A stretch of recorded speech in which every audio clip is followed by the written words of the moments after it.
conversation Sure. for our own protection. The incident happened on March 17th, 2013. Okay. And what the question is, why was there such a delay in filing the complaint? Well, I don't see that as an appropriate question. I see that as irrelevant.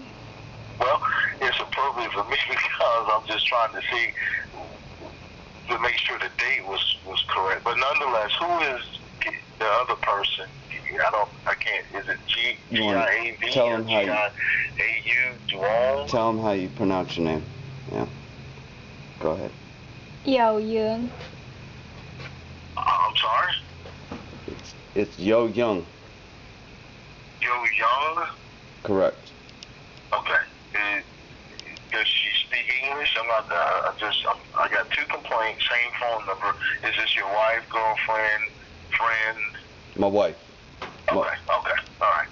So this incident happened in March of last year. Correct. Okay, and where did it happen at? Well, Public headquarters? We did go to the Lake.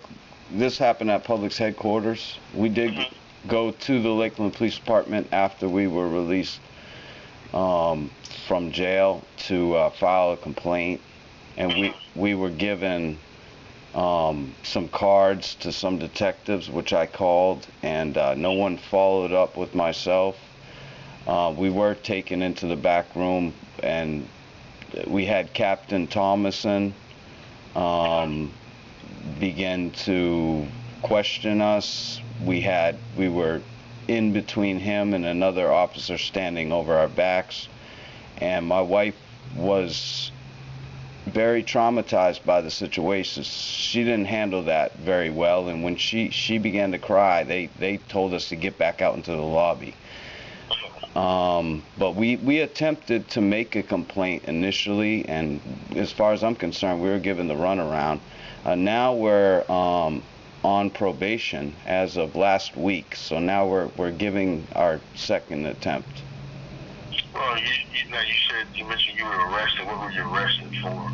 We were initially arrested for a resisting arrest with a violence charge, and we were both given the same charge, identical charges, resisting arrest with violence, resisting arrest without violence.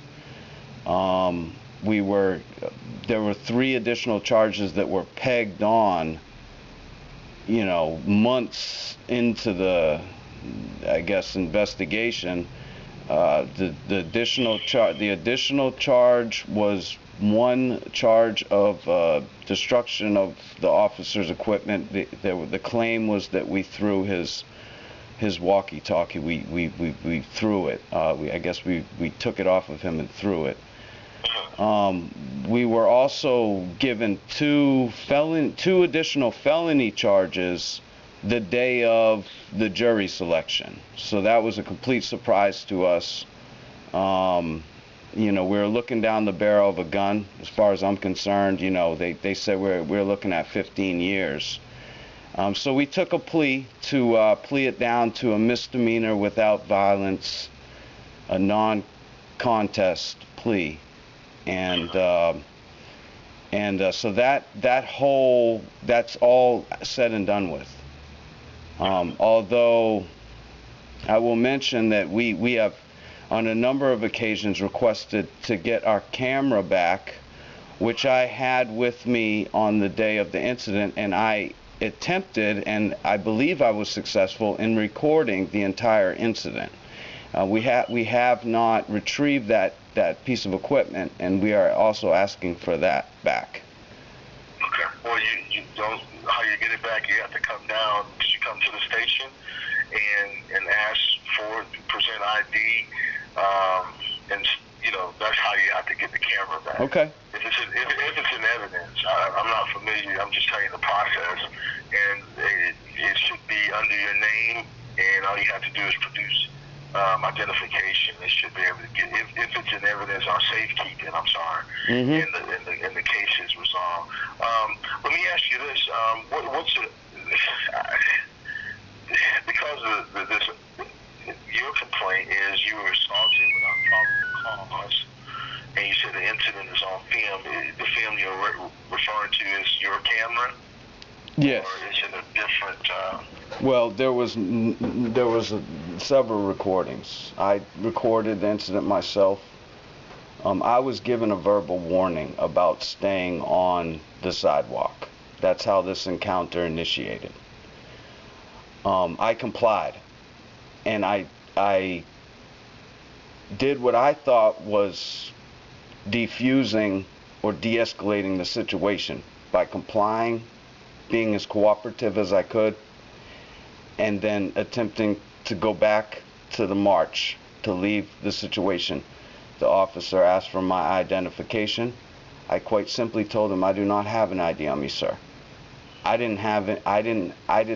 Was not unable to communicate with him from further on. I was assaulted from that point on. I was physically taken and dragged to another area and thrown down on the ground. I did not resist.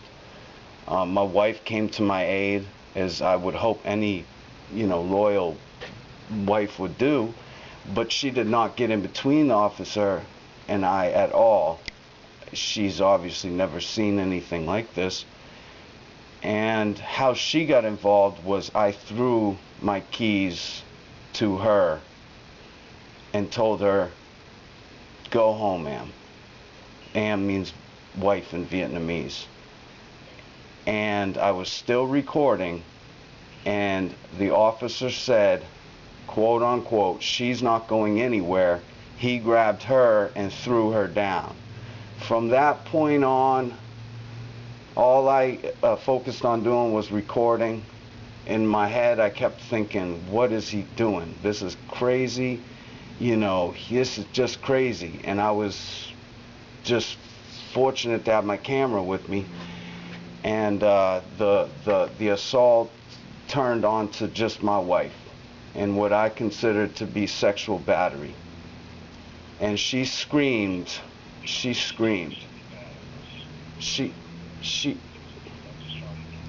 The complaint, how was she sexually battered? Well, from my point of view, now I was being choked, so you have to understand that I don't have all the views, but my wife was screaming. The officer had his arm around my neck and he had his pelvis on her buttocks, and he was, in my opinion, he was groping her. He was molesting my wife right in front of me, and there was just no. It was like he just had no concern about it whatsoever. Well, you said she got arrested, right? She was arrested with myself. By the officer who grabbed her. He's the one that took her to custody. Yes, sir. Okay. This is what we'll do. It doesn't.